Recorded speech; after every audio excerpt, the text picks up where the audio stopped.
Welcome back to ALECTV. I'm Tom McLaughlin, coming to you once again from the States of the Nation Policy Summit here in Scottsdale, Arizona, and I'm here with Senator Bruce Thompson of Georgia. How are you doing today? I'm doing great. You doing all right? I'm doing okay. It's been a good day so far. So we wanted to talk to you actually about cybersecurity because you have a pretty unique qualification within your state for cybersecurity work. Yeah, is that correct? That's correct. Our state is leading the country right now with a lot of things we've worked on.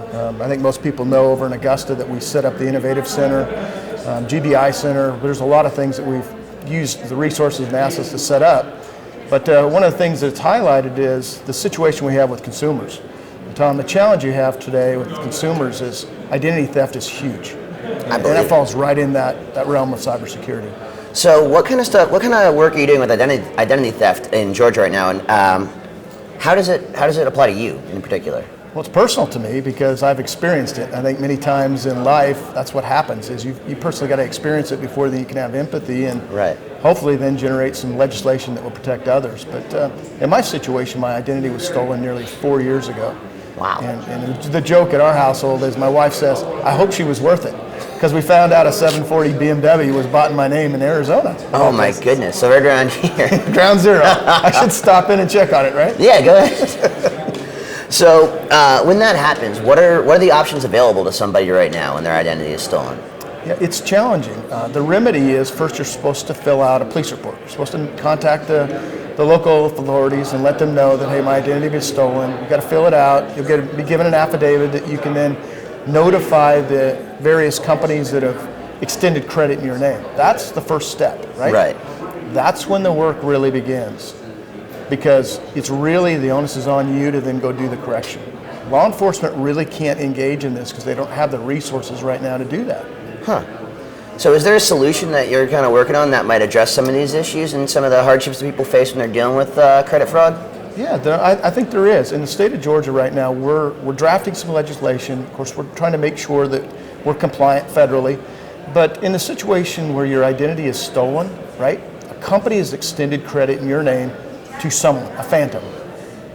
When that then, they default on that, your name is then sent over to collections. Right. And many times that's how you actually find out your identity has been stolen. Eesh. So what we're trying to do right now is say that if you're the company that's extended credit, right, and you turn someone over to collections, right, and I'm sure in good faith, but then you're notified by the individual that it was identity theft, and they've utilized the remedy and process with police report and affidavits. That is upon you that has the contract with that collection bureau, that collection agency, that third party. You have that contract. It's up to you to notify them and have that pulled back. Because right now, if it was your identity stolen and you're trying to negotiate with the collection company to say, hey, this was not me, they're used to people saying all the time, it's hey, it wasn't me, yeah. Right. So we're working through that process right now. Very cool. And you're working on this. This is a proposed bill or model legislation stuff that you're bringing to ALEC? It's legislation we're working on right now as we speak to try and introduce it and try to do something with it in the state of Georgia. That's great. And kind of just going back to cybersecurity in general, is there any advice that you can give to not only fellow legislators and people at ALEC, but general folks about cybersecurity, keeping your stuff safe? Sure. The simplest thing is this. You should pull your credit at least once a year just to see what the inquiry is on there. But immediately, I say everyone should lock their credit. And if you have any influence in your family, if you have children, lock their credit. If you have parents, lock their credit.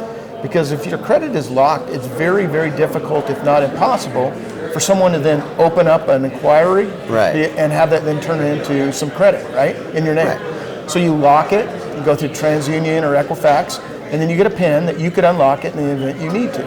That makes it very, very difficult. I equate it to this.